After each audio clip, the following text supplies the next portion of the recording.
Lauren Inman here from the Ozarks First Digital Desk. It is Friday, April 18th, 2025, and Missouri has confirmed its first case of the measles in Taney County so far this year. Why does that matter? Well, if you've been following national headlines, you know that there have been massive outbreaks in other parts of the country, including Texas, where 2 children have recently died. So this is the first confirmed case in Missouri, which is in Taney County. We have an article up on our website now, which looks like this, and you can read the information that we have so far confirmed from the Missouri Department of Health and Senior Services. We do know that the confirmed case was a child who was visiting Taney County. They had recent international travel. We do not know at this time the child's vaccination status.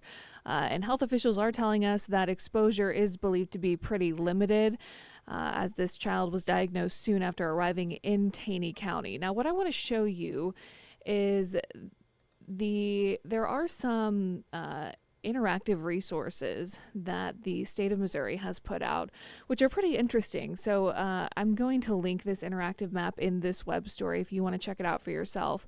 But if you click around on it, it will show you the vaccination rate for the measles in Missouri, and it goes based on kindergarten vaccination rate, because the recommendation is that kindergarten age kids get 2 doses of the MMR vaccine. So that's the data that we have on hand at the state level.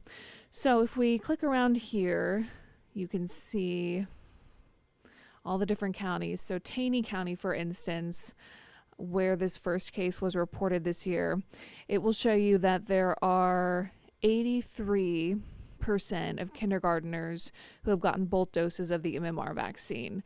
That is considerably lower than this number we're looking at on the left, which is the state of Missouri's kindergarten vaccination rate.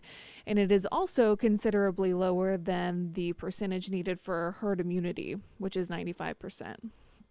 So if we go back, we can click on Greene County, which is the most populated county in our area. You can see just over 87% of kindergartners have gotten both MMR doses of the vaccine. I believe the one outlier is Dade County, which is the one county in our viewing area that does have a vaccination rate above 95% to achieve herd immunity.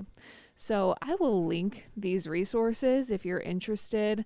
There's quite a bit of information that the state has shared here about the measles, about its history, about the groups that are most at risk for contracting the measles, which is, of course, kids, babies, immunocompromised adults. And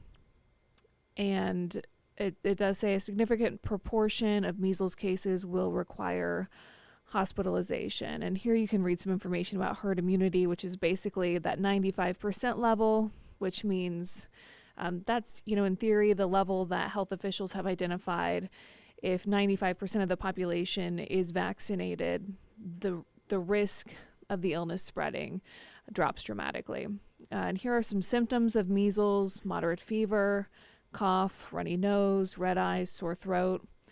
And then after a few days, the symptoms develop to some of those symptoms that we associate most closely with the measles, which are blue-white spots on the inside of the mouth, a red and brown rash that starts at the hairline and then spreads down the body, and a high fever that can even get over 104 degrees. And that rash usually appears within 2 weeks of being exposed. So I'll leave all this information linked on the web story, but I just thought it was interesting, the data that we have on hand that shows the different vaccination rates per county and how that's changed over the years here in Missouri. So from the Ozarks First Digital Desk, I'm Lauren Inman.